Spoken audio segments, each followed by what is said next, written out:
sini kami dari kelompok 5 akan menjelaskan tentang materi tablik yang berisi bahaya dan zina.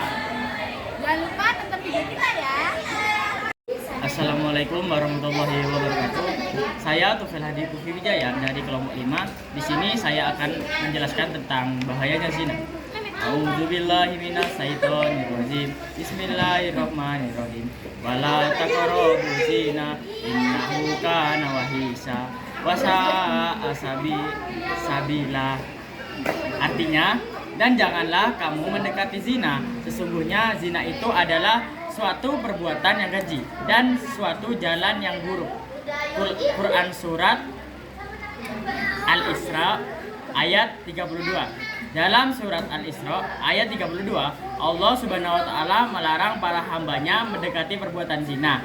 Maksudnya ialah melakukan perbuatan yang membawa pada perzinahan seperti pergaulan bebas. Karena itu bisa membawa dampak buruk seperti hilangnya kesadaran diri, menurunnya iman, mendapatkan dosa, dan lain-lain.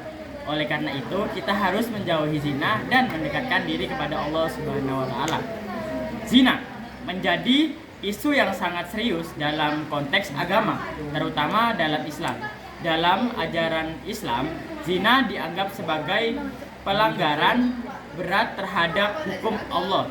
Al-Quran secara tegas melarang zina dan memperingatkan umatnya tentang bahaya yang ditimbulkan. Tindakan ini tidak hanya merusak reputasi individu, tetapi juga dapat membawa rasa malu dan kehinaan bagi keluarganya. Stigma sosial yang muncul akibat zina dapat mengakibatkan isolasi, membuat individu sulit diterima kembali dalam komunitas. Dampak sosial dari zina sangat luas ketika seorang terlibat dalam hubungan di luar pernikahan.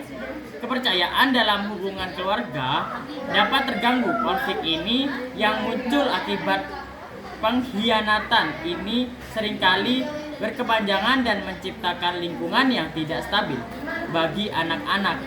Mereka yang tumbuh dalam keluarga yang mengalami ketegangan akibat zina seringkali mengalami kesulitan dalam memahami nilai-nilai moral yang benar. Ketidakstabilan emosional ini dapat mengakibatkan dalam menjalin hubungan yang sehat di masa depan.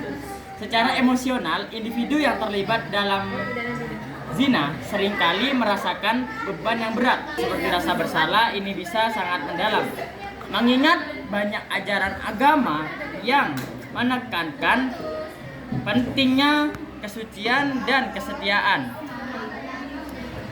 Akibatnya individu mungkin merasa terasing dari komunitas mereka dan mengalami kesulitan dalam membangun kembali hubungan dengan Tuhan.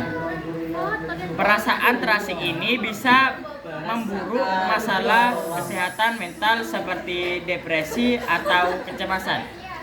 Dari segi kesehatan, zina membawa resiko signifikan termasuk penularan penyakit menular seksual, PMS, atau ya ada juga HIV, dan kehamilan yang tidak diinginkan.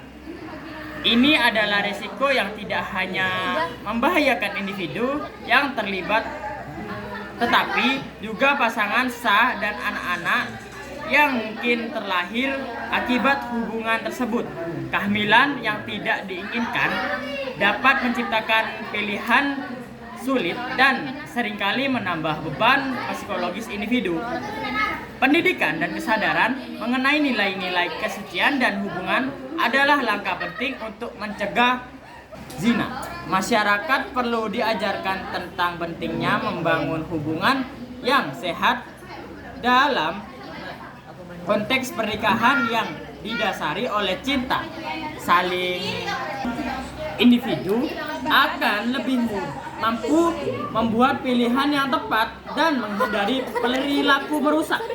Akhirnya, pengakuan dan pertobatan adalah bagian integral dalam proses pemulihan setelah terlibat dalam zina. Dalam banyak tradisi agama, termasuk Islam, individu diajarkan untuk kembali kepada Allah. Sekian Itu saja yang dapat saya sampaikan. Kurang lebihnya mohon maaf bila ada kata-kata yang kurang mengenakan. Wassalamualaikum warahmatullahi wabarakatuh.